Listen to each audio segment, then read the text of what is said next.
Oh, mistake number 2, everything is connected to politics. I disagree. Lahat ng aspeto ng buhay mo kontrolado ng politika. I disagree. Kahit nga sa simpleng rason bakit yan ang kasuotan mo ngayon, ano ang ulam mo mamaya, lahat yan apektado ng politika. At some point, yes. But, here's my argument to what you're saying. Can politics stop me from learning anything that I want to learn? In the context of the Philippine politics right now, ha? Baka mamaya, pilosopohin mo naman, ba't yung communist Russia, nag-withhold sila ng information? Because it's different from here sa Philippines. Diba?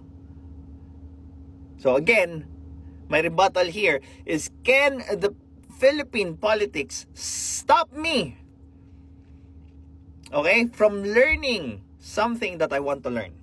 Or improving something that I want to improve. Oh, tingnan natin kung ano yung magiging dahilan nyo or excuses na naman for that answer.